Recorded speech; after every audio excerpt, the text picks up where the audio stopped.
오늘 연휴가 시작되는 밤에도 우리가 철학에도 모여서 얼마나 하나님의 은혜요 축복인지 모르겠어요. 오늘 이 자리에 오신 여러분들을 주님의 이름으로 환영합니다. 그리고 축복합니다. 여러분, 주님을 사모하면 우리 마음속으로 깊이 아멘 하시기를 바랍니다.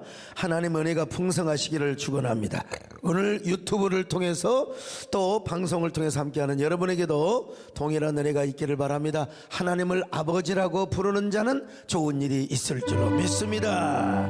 하나님을 아버지라 부르는 자는 좋은 일이 있으리라. 많이 있으리라. 우리 서로 뜨겁게 사랑하면 좋은 일이 있으리라. 크게 있으리라.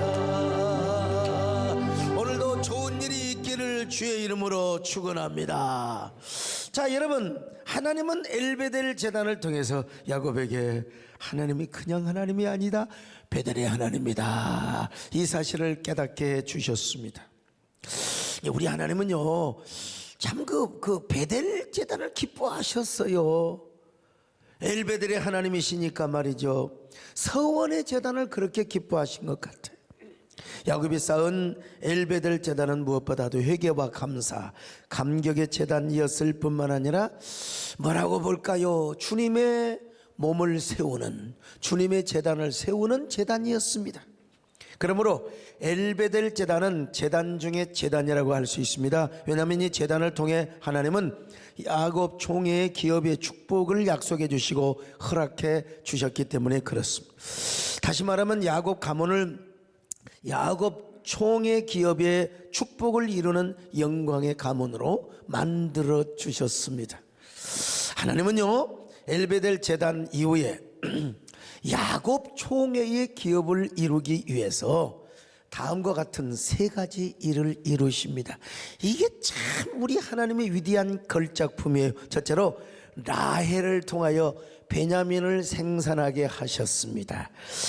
라헬을 통하여 베냐민을 탄생하게 하였다는 것입니다. 자, 창세기 35장 17절로 18절을 같이 봅니다. 시작. 그가 난산할 즈음에 산파가 그에게 이르되 두려워하지 말라, 지금 내가 또 등남하느니라 하매 그가 죽게 되어 그의 혼이 떠나려 할 때에 아들의 이름을 베논이라 불렀으나 그의 아버지는 그를 베냐민이라 불렀더라. 여러분, 야곱의 아들은 지금까지 11명이었습니다. 레아에게서 루벤, 시몬, 레위, 유다, 이사갈, 스불론을 낳았고, 빌하에게서 단과 납달리를 낳았으며, 그리고 실바에게서 갓과 아셀을 낳고, 그리고 이제 라헬에게서 요셉을 낳았습니다. 근데 딱 11명이 아직 그냥 12명이 돼야 돼요. 그 12명을 마지막 베냐민이 탄생하게 된 겁니다. 근데 라헬이요 베냐민을 낳으면서 너무 해산의 진통이 커가지고 이제 죽으려고 하는 거예요. 이제 숨이 거의 떨어져. 그때 이놈 참 절반은 원망 절반은 기쁨이죠. 이놈아, 왜 내가 너를 낳으면서 내가 죽어야 하느냐. 그래서 그 아들의 이름을 베논이라, 슬픔의 아들이라, 슬픔의 아들이라. 여러분, 참, 근데 라헬이 죽었지만, 라헬이 죽었기 때문에 야곱은 얼마나 슬프겠습니까? 내 여자 중에 제일 이뻐요. 그리고 제일 사랑하는 여자요. 제일 이쁘고 그 여자 때문에 세상에 14년 동안을 종노릇을 했거든. 한 여자를 차지하기 위해서 14년 동안 어떻게 그럴 수가 있느냐 말이요. 그래, 너무 슬펐어요.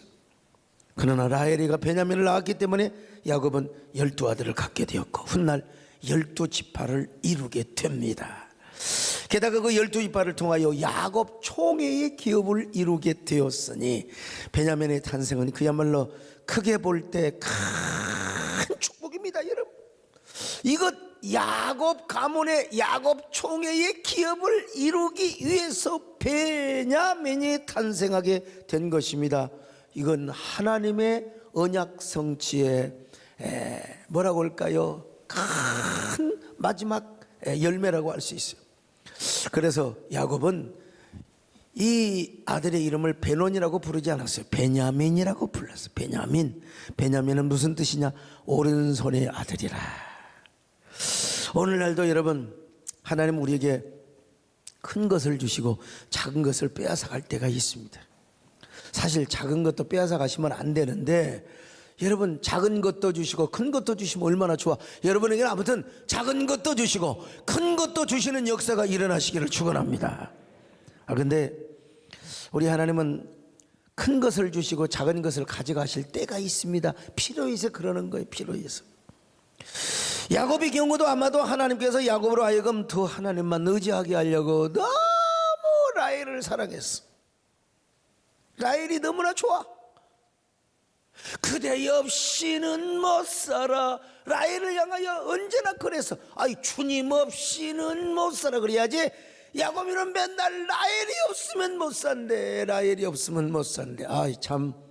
근데 아마 하나님께서 야곱으로 하여금 야 라헬을 불러가서 너는 이제 나만 의지해라. 너는 이제 나만 사랑해야 된다. 아마 그런 의미에서 라헬을 불러가고 베냐민을 주셨지 않을까. 아니 라헬도 살리고 베냐민도 태어났으면 얼마나 좋았겠어요. 그러나 하나님이 야곱으로 하여금 라헬을 사랑하는 그 사랑으로 하나님을 더 사랑하고 하나님을 더 의지하게 하기 위하여 라헬을 불러가셨지 않을까. 난 그렇게 추측을 합니다. 어쨌든 간에요. 우리 하나님 좋으신 하나님이신데. 왜냐하면 야곱은 이제 영광의 가문을 이룰 뿐만 아니라 그야말로 야곱 총회의 기업을 이루며 이스라엘의 축복의 조상이 되어야 할 위대한 그 시원이 되어야 돼서 진원이 되어야 된다 이 말이에요. 여러분 우리 하나님도 작은 것도 주시고 큰 것도 주시고 그러면 얼마나 좋을 텐데. 우리 하나님은 작은 것을 가져가시고 큰 것을 주실 때가 있어요. 여러분 이때 원망하지 마세요. 필요해서 그런 거예요. 우리가 볼 때는 너무나 큰 것을 빼앗아간 것처럼 볼지라도 하나님은 그렇죠. 하나님 편에서 볼 때는 작은 것을 빼앗아 가지고 큰 것을 주시는 우리 하나님. 여러분 우리 하나님은 언제나 어떤 하나님이냐? 좋으신 하나님이십니다. 좋으신 하나님 믿으시면 아멘 합니다. 좋으신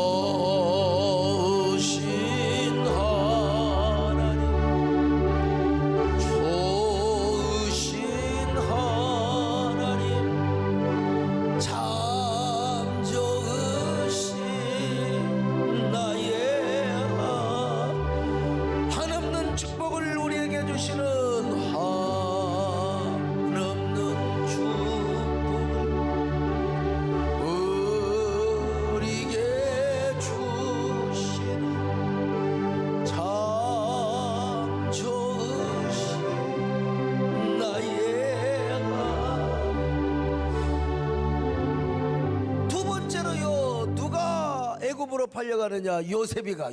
왜 요셉이가 여기에 빠졌냐 이거요. 요셉이가 애굽으로 팔려갑니다. 창세기 37장 27절 28절 시작. 자, 그를 이스마엘 사람들에게 팔고 그에게 우리 손을 대지 말자. 그는 우리의 동생이요 우리의 혈육이니라 하매 그의 형들이 청종하였더라.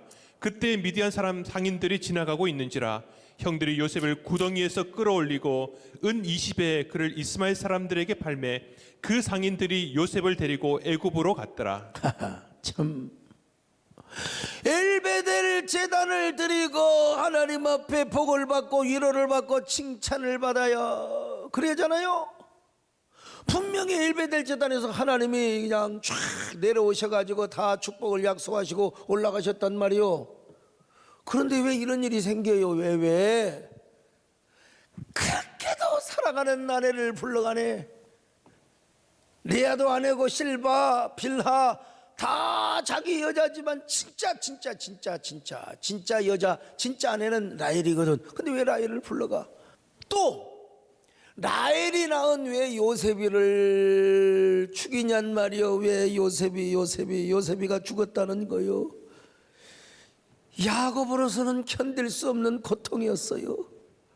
라헬이가 죽은 것도 슬프지만 라헬이가 낳았던 요셉이가 사실은 애굽으로 팔려갔는데 이 못된 놈들이 죽었다고 양을 잡아서 막 피를 묻혀갖고 그때는 뭐 이거 뭐 양의 피나 뭐 사람 피나 비슷하니까 그러니까 그냥 야곱이는 그걸 믿는 거지요. 악한 짐승에게 물려가서 겨우 지금 우리가 이 요셉의 옷을 가져왔다고 말이죠. 에? 창세기 37장 31절로 33절입니다. 시작. 그들이 요셉의 옷을 가져다가 순년소를 죽여 그 옷을 피에 적시고 그의 채색 옷을 보내어 그의 아버지에게로 가지고 가서 이르기를 우리가 이것을 발견하였으니 아버지 아들의 옷인가 보소서 하매 아버지가 그것을 알아보고 이르되 내 아들의 옷이라 악한 짐승이 그를 잡아먹었도다 요셉이 분명히 찢겼도다 하고. 야곱은 이건 도저히 견딜 수 없는 고통이고 고난이고 역경이었습니다. 하나님, 내가 왜 엘베델 제단을 쌓았습니다. 그런데 왜 나에게 이런 일이 생긴단 말입니까? 야곱은 자기 옷을 찢고 굵은 배로 허리를 묶고 그의 아들을 위하여 먹을 것 곡기를 끊어버립니다. 위로받기를 거절합니다. 몇 날 동안 이거 먹지 않고 아들을 위하여 애통합니다. 내 아들 요셉아, 내 아들 요셉, 내 아들 요셉아, 내가 미쳤지. 왜 내가 형들에게 왜 보리를 볶아서 고운 가루를 내가 보내. 내가 왜 그 심부름을 했어. 내가 미쳤지, 내가 미쳤지. 그냥 얼마나 자학을 하고 자책을 했을까. 한번 생각해 보세요. 자녀들이 와가지고 막 위로를 합니다. 아버지, 저희들이 있지 않습니까? 위로가 들리지도 않아. 이놈의 새끼들 말이야. 동생을 어떻게 간수했길래 이런. 내가 어떻게 위로를 받겠느냐 이놈들아. 차라리 내가 서울로 내려가서 내가 차라리 지옥으로 내려가서 그와 함께 슬퍼하리라. 견딜 수 없는 고통이었고. 창세기 37장 34절로 35절 시작. 자기 옷을 찢고 굵은 배로 허리를 묶고 오래도록 그의 아들을 위하여 애통하니 그의 모든 자녀가 위로하되 그가 그 위로를 받지 아니하여 이르되 내가 슬퍼하며 스올로 내려가 아들에게로 가리라 하고 그의 아버지가 그를 위하여 울었더라. 그런데 여러분, 야곱은 요셉이가 죽은 줄 알죠. 요셉이 죽었어요, 안 죽었어요? 안 죽었어요. 요셉이가 죽었으면 아멘 하세요. 한 명도 안 하네요. 여러분, 요셉이는 진짜 안 죽었습니다. 살아 있습니다. 요셉이는 저 하나님의 섭리를 이루기 위하여, 하나님의 구원 경륜을 이루기 위하여, 자 바로 왕의 뭐 경호실장이죠. 시위대장 집안에서 지금 가서 종노릇을 하고 있어요. 자, 창세기 37장 36절 시작. 그 미디안 사람들은 그를 애굽에서 바로의 신하 친위 대장 보디발에게 팔았더라. 보디발의 집에 가서 지금 가정 총무까지 올라가 있어요. 이 뼈아픈 사실이지만 그러나 야곱이는 죽은 줄 알았다 이 말이죠. 근데 죽은 줄 알았지만 지금 요셉이는 아브람과 이삭과 야곱에게 약속하신 그 하나님의 언약 구원 경륜을 이루기 위하여 팔려간 겁니다. 여러분, 팔려간 것이 아니라 사실은 보냄을 받은 선교사로 보냄받은 사람이죠. 지금 요셉은 불행하게 팔려가는 것 같지만 사실은 하나님께서 요셉을 먼저 하나님의 사자로 파송한 거요. 요셉은 애굽의 노예로 팔려갔지만 나중에 고생 끝에 총리 대신이 되었고, 야곱의 후손들은 요셉이 때문에 여러분 7년 기근을 무사히 넘기지 않습니까? 그리고 고센 땅에서 기하급수적으로 번성할 수 있었어요. 그래서 그들이 큰 민족을 이루고 출애굽을 하여 나중에 가나안 땅을 정복할 수 있었던 것입니다. 그러므로 요셉이 애굽을 정복한 사건다. 엘베델 제단을 통하여 받은 축복의 언약 곧 야곱 총의 기업을 이루기 위한 것이었다는 사실. 나중에 이 사실을 요셉이 더 고백했잖아요. 야곱이 더 얼마나 감격합니까? 하나님의 이런 섭리가 있었구나. 하나님의 기가 막힌 구원 경륜이 있었구나. 오늘 여러분, 우리에게도 너무나 슬픔과 슬픔이 있을 수 있어요. 그 슬픔을 도저히 이해할 수가 없어. 견딜 수 없어. 내가 좀 웃어야 되는데 막 인상이 쓰여진 거예요. 내가 이게 뭔데? 여러분, 슬픔을 견딜 수가 없습니다. 그렇게 이야기할 수 있겠어요? 당연히 지금 인상이 쓰여지는 거지. 그래서 우리 마음이 저 스올에 빠진 것 같고 우리가 지옥에 떨어진 것 같아요. 그러나 여러분, 지내놓고 보면 그것이 하나님의 축복이라는 사실을 알게 됩니다. 나를 향한 이런 엄청난 축복이요, 상상할 수 없는 오늘의 은혜를 주시기 하여 과거의 그 아픔을 주시고 그 상처를 주셨구나. 상처가 복이 되어 상처가 오히려 합력하여 선을 이루는 놀라운 역사. 여러분, 야곱이에게 그때는 상처인 것처럼, 그래도 야곱은 나중에 내가 120년을 살아왔지만 험악한 인생을 살았다고. 진짜 험악하죠. 아니, 12아들 가운데 가장 사랑하는 요셉이를 잃어버렸으니, 요셉이가 죽었다고 왔으니 이걸 어떻게 견디냔 말. 이걸 어떻게 견디요? 이걸 견딜 수가 있어요? 이걸. 근데 지내놓고 보니까 죽은 게 아니었어요.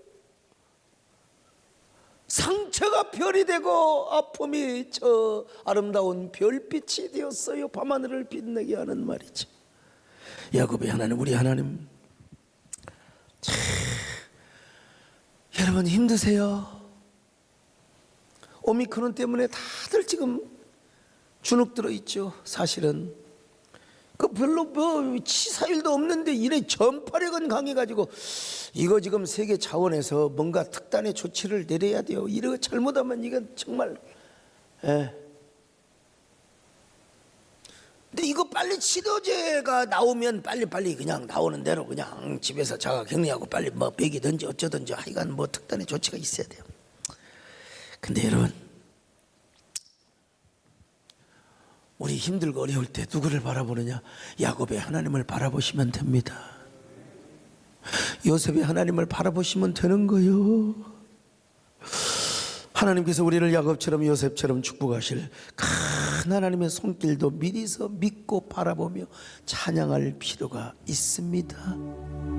왜 나만 겪는 고난이냐고 원망하지 마시고 그냥 여러분 힘을 내시고 여러분 주님 손을 잡으시면 되는 겁니다. 아멘. 왜 나만 겪는 고난이냐고 불평하지 마세요. 고난의 뒤편에 있는 주님이 주실 축복 미리 보면서 감사하세요. 너무 견디기 힘든 지금 이 순간에도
야곱의 아들 유다가 다말을 통하여 손자 베레스를 보았습니다. 창세기 38장 25절로 27절 같이 봅니다. 시작. 여인이 끌려나갈 때에 사람을 보내어 시아버지에게 이르되 이 물건 임자로 말미암아 임신하였나이다. 청하건대 보소서 이 도단과 그 끈과 지팡이가 누구의 것이니까 한지라. 아이 참, 아까 유다는 이상하게 손주를 못 봤어요. 손주를.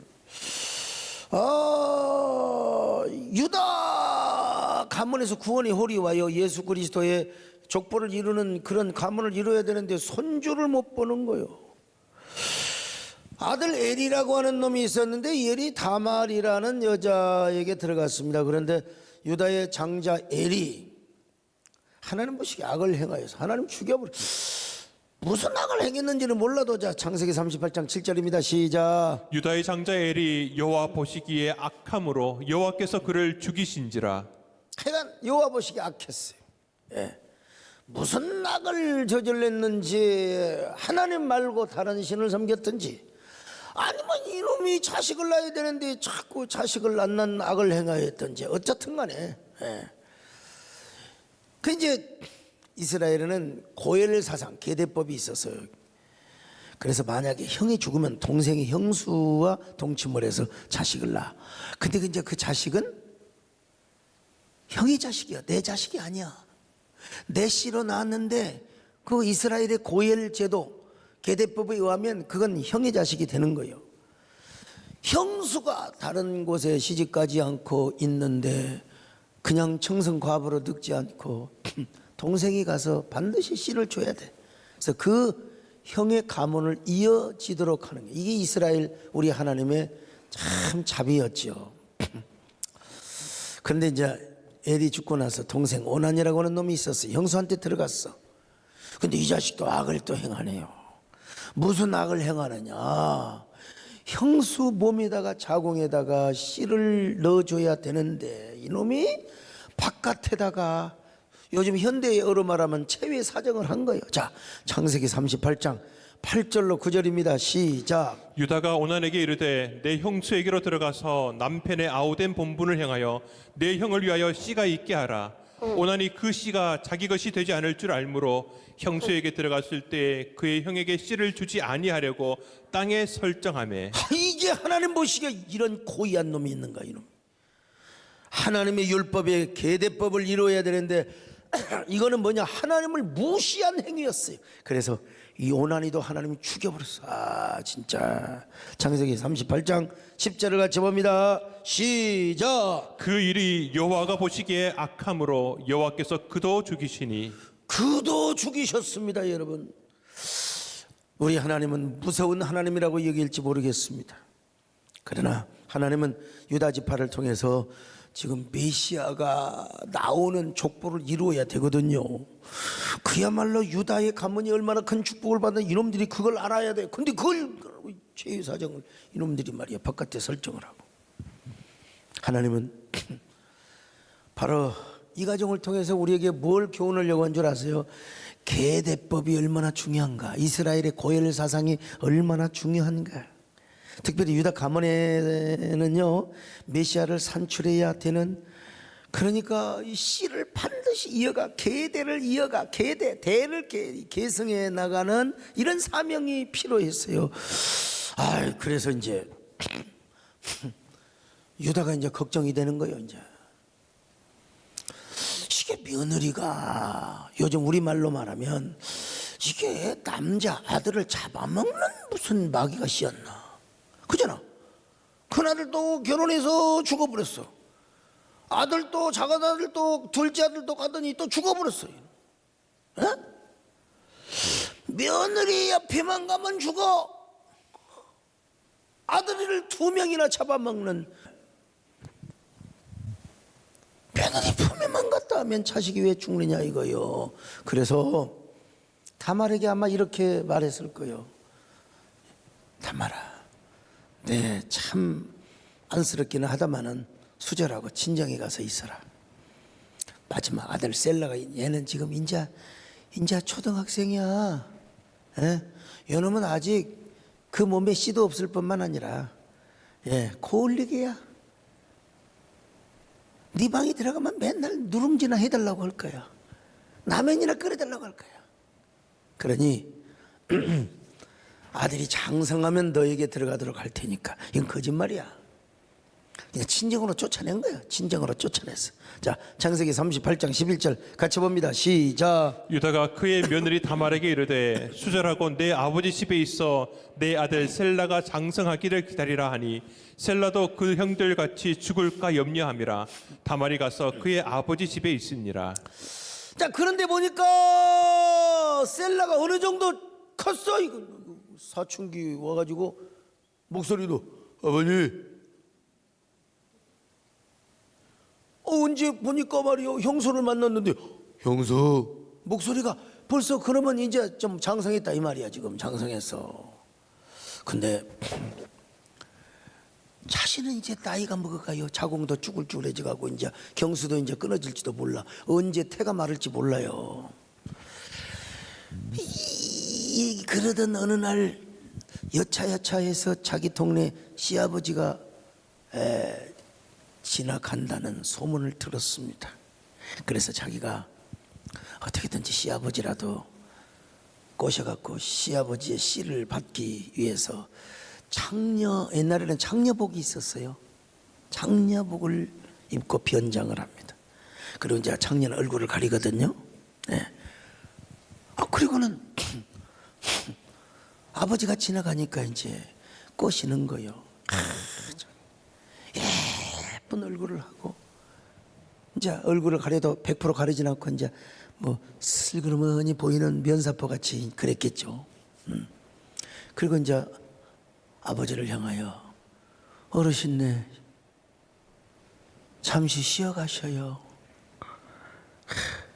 차려드릴 테니까 놀다 가세요. 뭐 그랬겠죠. 뭐 옛날이나 지금이나 뭐 똑같은 거니까.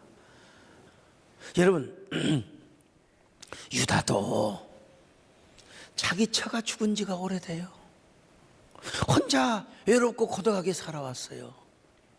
근데 지금 보니까 젊은 여자가 어르신네 잠시 쉬었다 가셔요.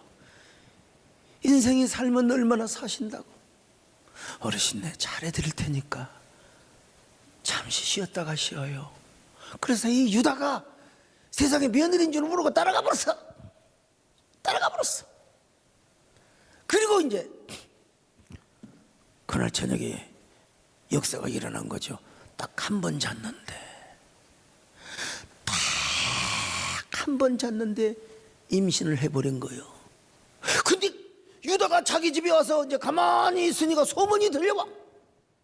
아니 다말이 그 며느리가 임신을 했다고.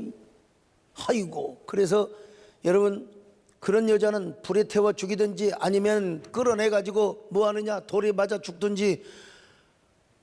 그래서 그 며느리를 잡아다가 종들을 시켜가지고 처녀를 당장 끌어내서 그냥 쳐 죽이라고 하는데 뭐라고 한 줄 아십니까? 며느리가요,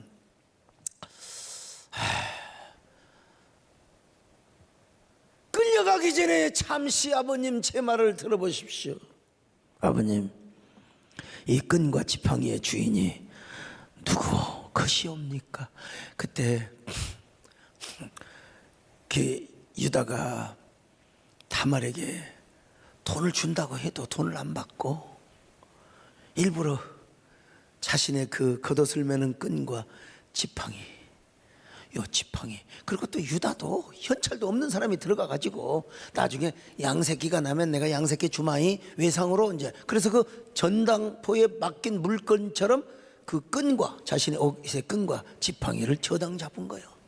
근데 이제 다말이가 그걸 보이면서 아버님 이것이 누구시옵니까? 아버님.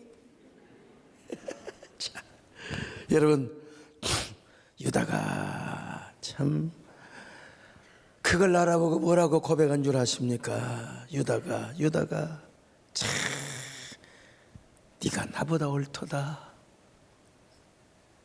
네 의가 내 의보다 옳도다. 자, 그래서 하나님이 얼마나 급하셨던지 여러분, 베레스와 세라라고 하는 쌍태를 낳게 한 거야. 쌍태, 쌍둥이, 일란성 쌍둥이. 자, 창세기 38장 25절로 27절 같이 봅니다. 시작. 여인이 끌려나갈 때에 사람을 보내어 시아버지에게 이르되 이 물건 임자로 말미암아 임진하였나이다. 청하건대 보소서 이 도장과 그 끈과 지팡이가 누구의 것이니까 한지라.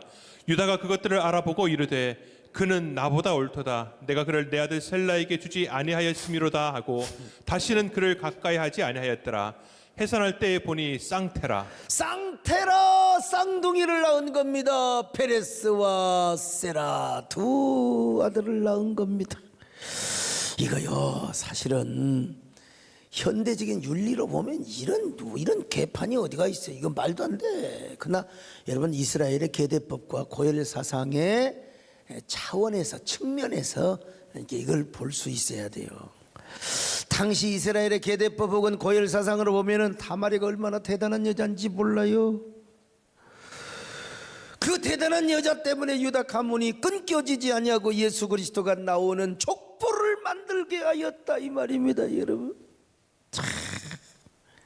그러니까 이 다말이라고 하는 여자는 유다 가문에 하나님이 약속하시고 내려주신 이 기업, 하나님의 거룩한 기업이 얼마나 위대한 것인가. 얼마나. 오늘 우리는 이제 아이고 그러면 또 애 못난 사람은 누구 씨를 받고 누구 씨를 받고, 그거는 다 이미 끝났어요.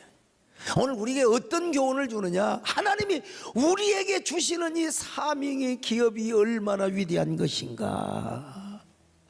하나님의 나라와 당신의 복음의 확장을 위하여 우리에게 주신 사명이 얼마나 대단한가, 얼마나 위대한가. 할렐루야. 이걸 깨닫는 계기가 되시기를 바랍니다. 나의 영원하신 기업 생명보다 귀하다.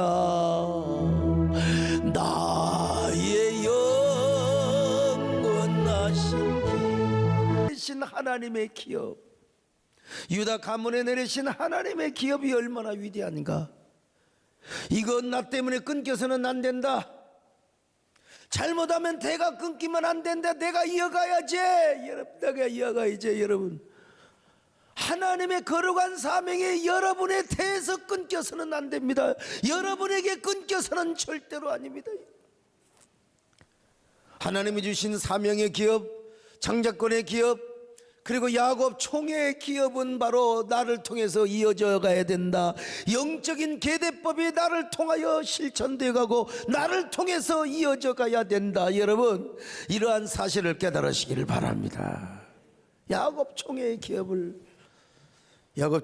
뭐냐?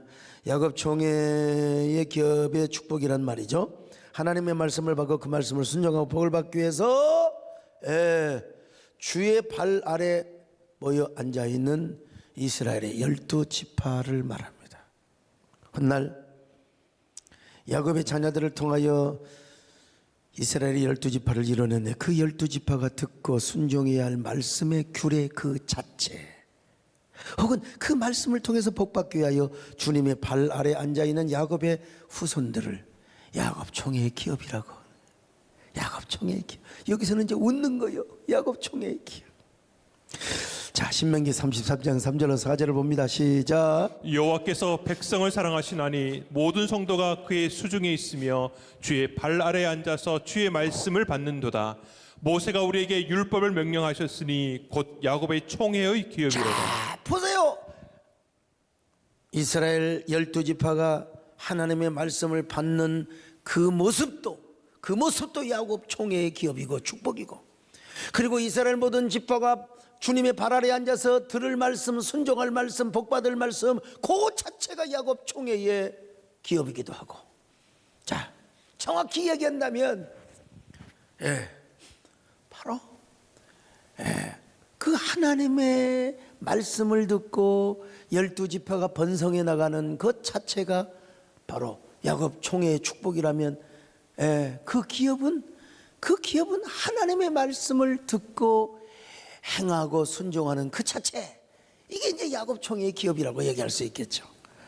자, 여러분, 그러니까 이 야곱 총의 기업의 주인은 누구냐? 거기 회장님은 누구냐면 우리 하나님이란 말이에요. 하나님이 왕이 되시고 하나님의 주인이 되시고, 그래서 하나님의 말씀으로 통치되고 그리고 경영이 되는 바로 이 자체가 야곱 총의 기업이요. 그 기업이 잘 되려면 하나님 말씀을 잘 들어야 돼. 하나님 말씀에 순종해야 돼요. 하나님을 왕으로 모셔야 돼요. 여러분들이 언제나 하나님을 왕으로 모시기를 축원합니다. 우리 하나님을 왕으로 모십시다, 여러분요. 이게 야곱 총회의 기업입니다, 여러분. 하나님을 왕으로 모시는 거요. 왕이신 나의 하나님, 내가 주를 높이고 영원히 주의 이름을 송축하리.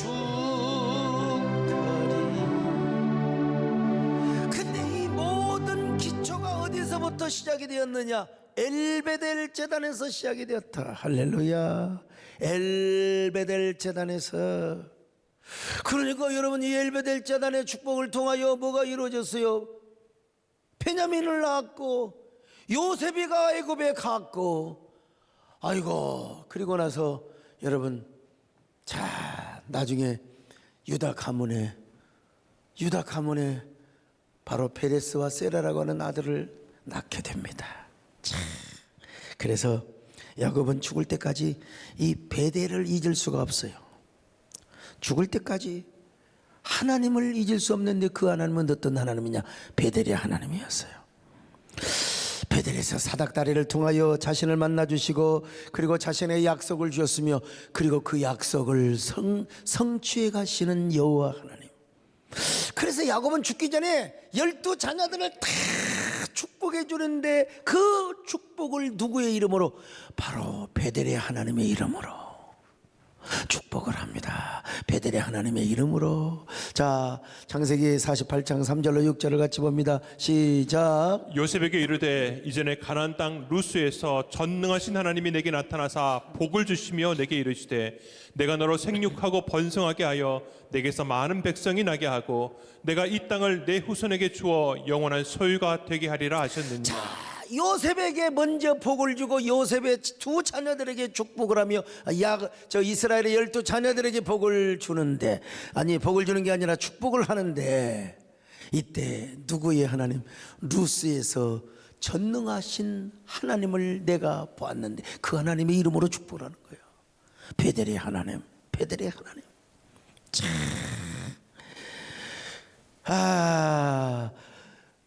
하나님은 이 축복기들을 야곱에게만 하도록 한 것이 아닙니다. 나중에 광야에서 성막을 건축한 이후에 모세가 성막에 하나님의 이름으로 혹은 제단의 하나님의 이름으로 12 지파를 축복합니다.